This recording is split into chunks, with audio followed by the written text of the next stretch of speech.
তো ষষ্ঠ শ্রেণীর ছাত্রছাত্রী, আমার চ্যানেলে স্বাগতম। আজকে তোমাদের বাংলা প্রশ্নপত্র নিয়ে আলোচনা করব, অর্থাৎ 2024 অ্যানুয়াল এক্সামিনেশনে যে সমস্ত বাংলা প্রশ্নপত্রে প্রশ্নগুলো এসেছে তার উত্তরগুলো সম্পর্কে আজ তোমাদের সঙ্গে আলোচনা করব। তো চলো আমরা দেখে নিই গুরুত্বপূর্ণ প্রশ্নগুলো কি রয়েছে। 1 নম্বরে দেখো, প্রশ্নগুলি উত্তর দাও যে কোনো 10টি। কয়ে দেখো, কিশোর বিজ্ঞানী কবিতাটি কার লেখা? এই প্রশ্নের উত্তর হবে অন্নদা শঙ্কর রায়। বঙ্গসন্তান উচ্চকণ্ঠে কি বলে? বঙ্গসন্তান উচ্চকণ্ঠে আমার দেশ বলে। গয়ে বিপ্লবী যতীন দাস যে স্কুলে শিক্ষকতা করতেন তার নাম কি? এই প্রশ্নের উত্তর হবে Calcutta, south Calcutta national school. কি নিয়ে ও এ ধরনী কবির কাছে ভালো? এই প্রশ্নের অ্যান্সার হবে চিঠি নিয়ে ও এ ধরনীর কাছে ভালো। উঁতে অর্ণব পথ শব্দটির অর্থ কি? অর্ণব পথ শব্দটির অর্থ হলো সমুদ্র জাহাজ। চয়ে ধরাতল কবিতাটি কবির কোন কাব্যগ্রন্থ থেকে নেওয়া? এই প্রশ্নের অ্যান্সার হবে ধরাতল কবিতাটি কবি চৈতালি কাব্যগ্রন্থ থেকে নেওয়া। শহীদ কাদের বলা হয়? শহীদ বলতে একজন ব্যক্তি যিনি স্বেচ্ছায় মৃত্যু ভোগ করেন, ধর্মকে প্রত্যাখ্যান করে এবং সাক্ষ্য দেওয়ার শাস্তি হিসেবে, তাকে শহীদ বলেন। এরপর চলো নেক্সটে বুর্গেজ প্রশ্ন, মানুষ আমরা নহি তো মেঘ কোন কবিতার লাইন? এই প্রশ্নের অ্যান্সার হবে বঙ্গ আমার জননী আমার কবিতার লাইন। এরপরে ক্লাস কামাই করলে হাবুকে পরের দিন কি নিয়ে আনতে হবে? এর অ্যান্সার হবে ক্লাস কামাই করলে হাবুকে পরের দিন বাবার কাছ থেকে চিঠি নিয়ে আনতে হবে। এবারে ইয়তে ননিদা কোন দলের খেলোয়াড় ছিলেন? এই প্রশ্নের অ্যান্সার হবে ননিদা CCH দলের খেলোয়াড় ছিলেন। টয়ে অন্নদা শঙ্কর রায়ের ছদ্মনাম কি? এই প্রশ্নের অ্যান্সার হবে লীলাময়। এরপরে নেক্সটে সঠিক উত্তর নির্বাচন করো। ছটি এখান থেকে করতে হবে।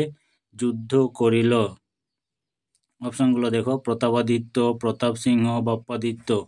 এই প্রশ্নের অ্যান্সার হবে অপশন প্রথম একটা দেখো, প্রতাপাদিত্য। এরপরে নেক্সট, যতীন দাস অনশন করে মৃত্যুবরণ করেন।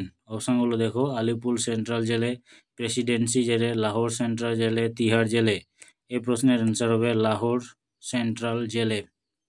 এরপর চলো নেক্সট কোশ্চেন, বন্যাতে দুই ভয়ে কুটিরের সামনে যায় ড্যাশ, ধেয়ে নেচে ভেসে। এই প্রশ্নের অ্যান্সার হবে ভেসে।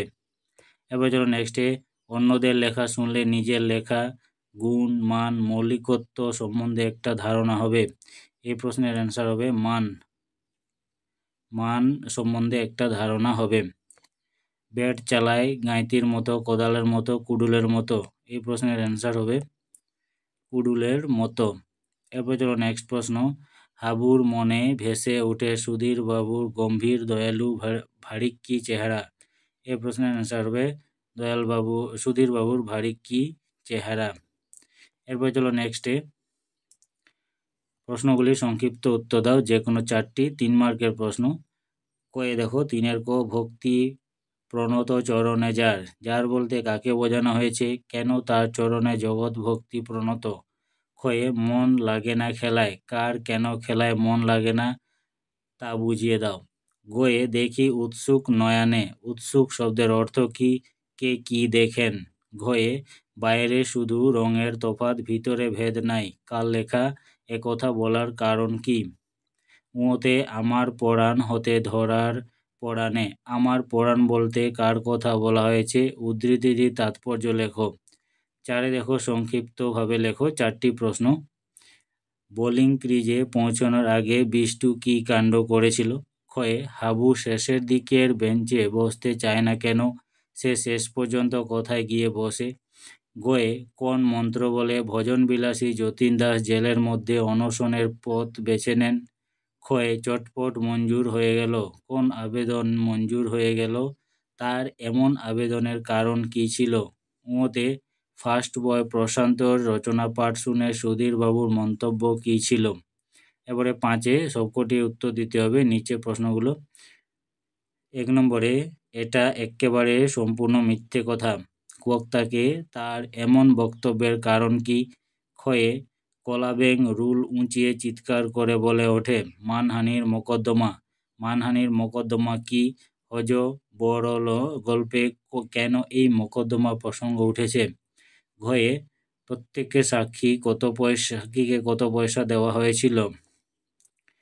ঘয়ে হিজিবিজ এর বাবা ও ভাই ও পিসের নাম কি?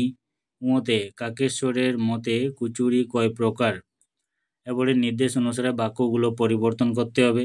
সবাই সাদা খাতা খোলে আর একটা বৃত্ত আঁকো। সরল বাক্য করতে হবে। ক্ষয় আমি যেতে পারি কিন্তু বেশিক্ষণ বসবো না। এটা জটিল বাক্য করতে হবে। গ্রামের যে দিকে নদী বয়েছে সেদিকেই জমিদার বাড়ি। এটা সরল বাক্য করতে হবে। তুমি এখন বসে পড়ো। এটা নয় অর্থক বাক্যে করতে হবে।